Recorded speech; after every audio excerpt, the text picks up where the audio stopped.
There's a plugin in every DAW that seems useless, but is actually essential. And without it, your mixes would sound something like this.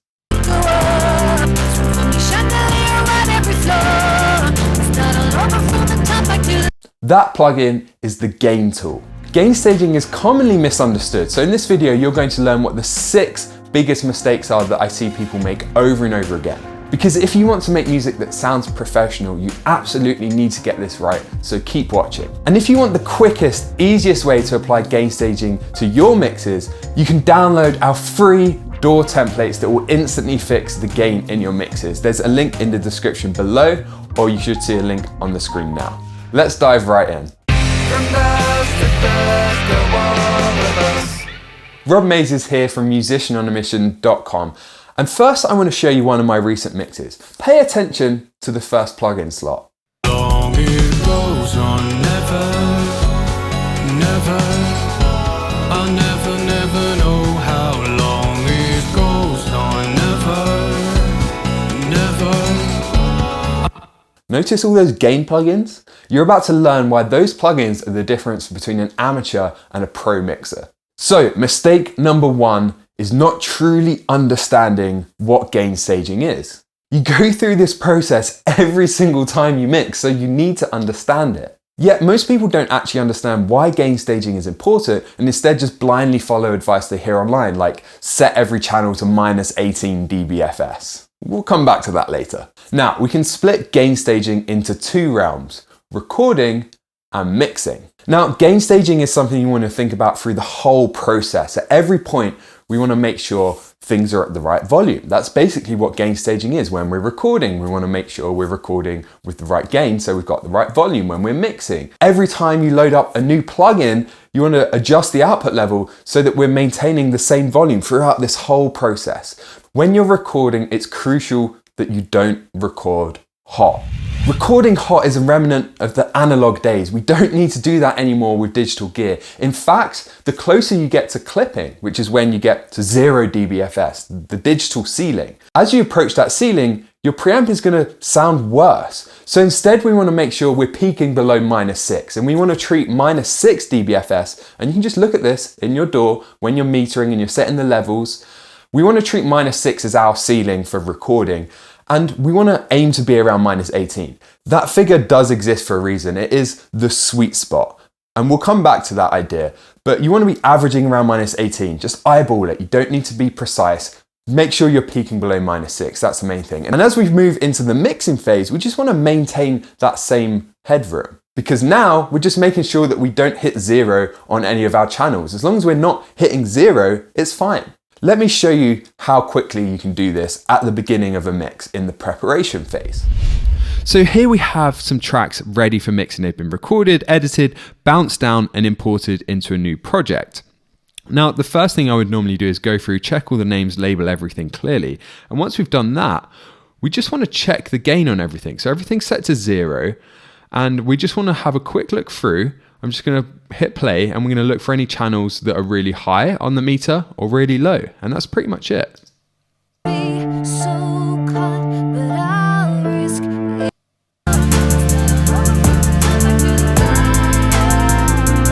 Okay, so this is a great example. Can you see how much we're clipping on the bus? I haven't done anything yet. Just by importing the tracks,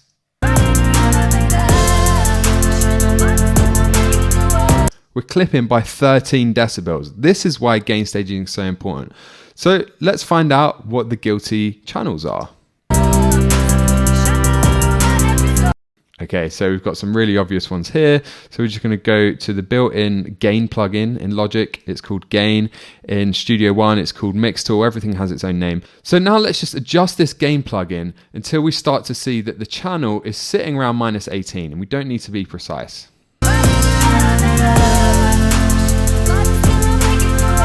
And let's just go ahead and mute this because it sounds awful. So now this is sitting around -18.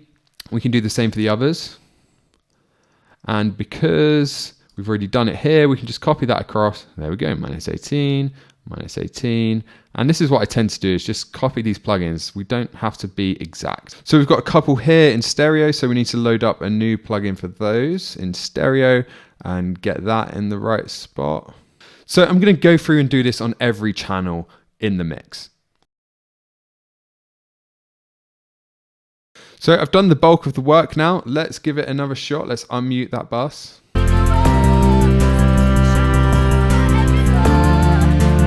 And we're still clipping, but now we can see that all the channels themselves are fine. We're not clipping on any of the channels. It's just that all of these channels added together and now clip on the mix bus, but it doesn't matter. We can just add a gain plugin there. Now that all our channels are fine, we can just add a gain plugin to the actual master fader itself. And now let's adjust this until we're peaking at around -6.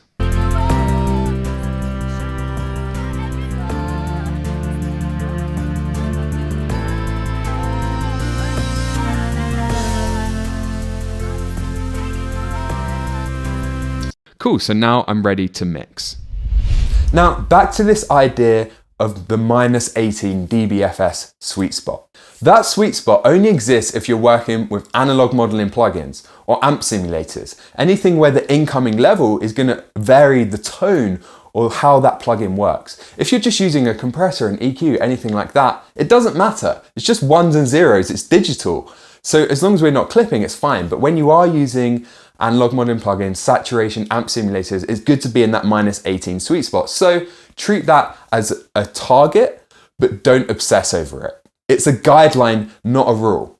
I mentioned this sweet spot in an article in the past, and everyone started obsessively making sure every single channel was at exactly -18 dBFS all the time. And that's mistake number 2, obsessing over gain staging. It should only take 2 or 3 minutes, if that, at the beginning of the preparation phase. You just saw me do that. That's all you need to do. Now, moving on quickly to mistake number 3, which is clipping on the buses. So just because you've set every channel individually to around -18, but not obsessing over it, right? You could still be clipping on your mix bus or on your group buses. If you have all the guitars, for example, going to one channel, it could be clipping there. So don't forget to check those. And if you find you're nearing 0 and you need some headroom and you want to be, again, -6, the absolute ceiling here, just add a gain plugin on the group or on the mix bus. It's fine. That's all you need to do, but just don't forget about them. Mistake number 4 is not level matching plugins. Like I said, this is something you need to think about throughout the whole production process. When you're recording, when you're mixing, every time you load up a plugin, you want to try and make sure the output is about the same. So when you boost loads on an EQ, just cut the output a little bit. When you're using a compressor, bypass, engage, and check and compare until you can adjust the gain and the volume's the same with the compressor, or roughly the same as it is before the compressor. Do this with every plugin. If you have a plugin that adds loads of volume but doesn't have an output control, you're gonna have to add another gain plugin afterwards. Mistake number 5 is spending money on gain staging.